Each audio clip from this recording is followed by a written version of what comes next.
Question question series देख लेते हैं जो कि पास्ट क्वेश्चन है। किसी भी पीसीएस एग्ज़ाम्स में, यूपी पीसीएस, उत्तराखंड या फिर बिहार पीसीएस या फिर अन्य जनरल कॉम्पिटिशन्स, एसएससी, रेलवे या फिर BSSC inter level, BSSC graduate level, इन सब में काफ़ी महत्वपूर्ण रहेंगे। देखते हैं। बंकिम चंद्र चटर्जी के प्रसिद्ध उपन्यास आनंद मठ का कथानक आधारित है किस पर? सन्यासी विद्रोह पर आधारित है। निम्नलिखित युगों में से कौन सही सुमेलित है? तो हरे पौधे क्या होते हैं? पारिस्थितिक तंत्र हैं हरे पौधे।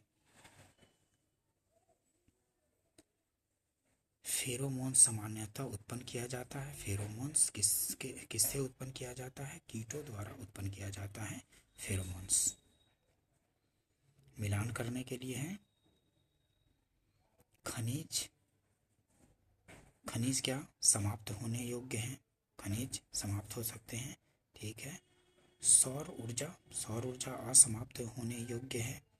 सौर ऊर्जा जो कि सूर्य से मिलता है, इससे ये समाप्त होने योग्य नहीं है, असमाप्त होने योग्य है। बायोगैस क्या है? मीथेन तथा कार्बन डाइऑक्साइड। बायोगैस मीथेन तथा कार्बन डाइऑक्साइड। वर्षा, ये वन अपरोपण से वर्षा प्रभावित होता है।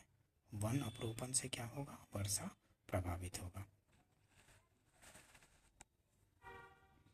निम्नलिखित में से कौन शक्ति तथा खाद दोनों दे सकता है? शक्ति तथा खाद बायोगैस संयंत्र देता है। बायोगैस संयंत्र शक्ति तथा खाद दोनों देता है। परम भागवत उपाधि धारण करने वाला प्रथम गुप्त शासक कौन था? परम भागवत उपाधि धारण करने वाला प्रथम गुप्त शासक तो चंद्रगुप्त द्वितीय था। चंद्रगुप्त द्वितीय। अखिल भारतीय किसान सभा के संस्थापक अध्यक्ष कौन थे? स्वामी सहजानंद सरस्वती थे। अखिल भारतीय किसान सभा के संस्थापक अध्यक्ष स्वामी सहजानंद सरस्वती। विश्व का सबसे बड़ा वानस्पतिक उद्यान स्थित कहाँ है? क्यू इंग्लैंड में है। विश्व का सबसे बड़ा वानस्पतिक उद्यान क्यू इंग्लैंड में है। निम्नलिखित में से कौन सी बायोडीजल की फसल है? बायोडीजल की फसल कौन सी है? जट्रोफा है। चिपको आंदोलन संबंधित है किससे? पादप संरक्षण से संबंधित है चिपको आंदोलन। वन्य जीव सुरक्षा अधिनियम पारित किया गया था। कब पारित किया गया था?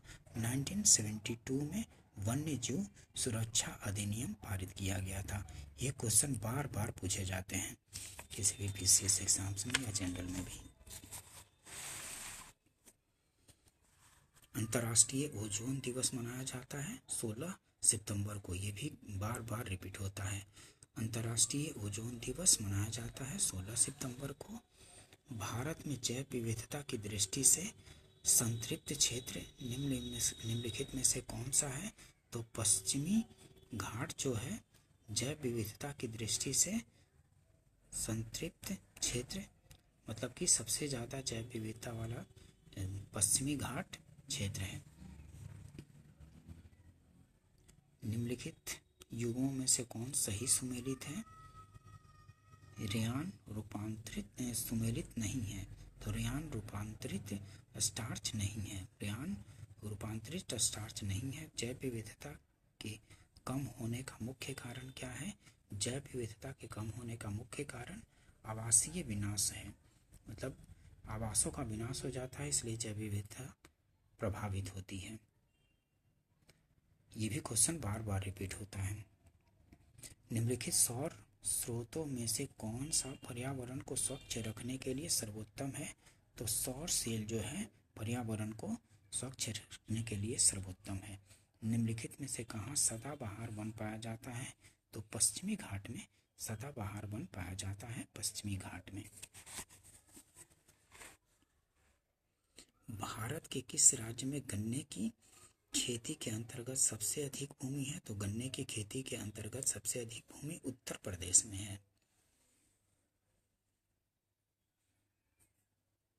राष्ट्रीय पार्क और किस राज्य में है? मिलान करने के लिए है। दाचीगाम कहाँ है? ये जम्मू कश्मीर में है। पापी कोंडा कहाँ है? तो पापी कोंडा आंध्र प्रदेश में है। सरिस्का कहाँ है? सरिस्का राजस्थान में है सरिस्का, और बांदीपुर कहाँ है? कर्नाटक में। ये क्वेश्चन बार बार किसी न किसी एग्जाम में रिपीट होते रहते हैं। दाचीगम तो बार बार पूछा जाता है। दाचीगम कहाँ है? जम्मू कश्मीर में। और सरिस्का कहाँ है? सरिस्का राजस्थान में है। बांदीपुर कहाँ है? कर्नाटक में। और पापीकोंडा कहाँ है? तो आंध्र प्रदेश में है। जैव विविधता का सबसे महत्वपूर्ण पहलू पारिस्थितिक तंत्र का निर्वहन है। जैव विविधता का सबसे महत्वपूर्ण पहलू है पारिस्थितिक तंत्र का निर्वहन। निम्नलिखित में से कौन प्रदूषण संकेतक पौधा है? तो लाइकेन है प्रदूषण संकेतक पौधा। ये भी रिपीट होता है काफी बार। प्रदूषण संकेतक पौधा कौन सा है? पौधा लाइकेन है। भारत के निम्नलिखित तटों में से कौन कृष्णा डेल्टा एवं केप कोमोरिन के मध्य स्थित है? तो कोरोमंडल तट, जो कि भारत के ये पूर्वी तट है, वो है कोरोमंडल तट, जो कि कहाँ से कहाँ तक है? कृष्णा डेल्टा एवं केप कोमोरिन के मध्य स्थित है, तो कोरोमंडल तट स्थित है। दिल्ली और आगरा के मध्य वर्ष के अधिकांश समय में यमुना नदी मृत हो जाती है। यमुना असतत वाहिनी नदी है, ये गलत हो जाएगा, ये सही है। दिल्ली और आगरा के मध्य वर्ष के अधिकांश समय में यमुना नदी मृत हो जाती है, तो ए सही और आर गलत है। जनगणना 2011 के अनुसार निम्नलिखित राज्यों में से किस राज्य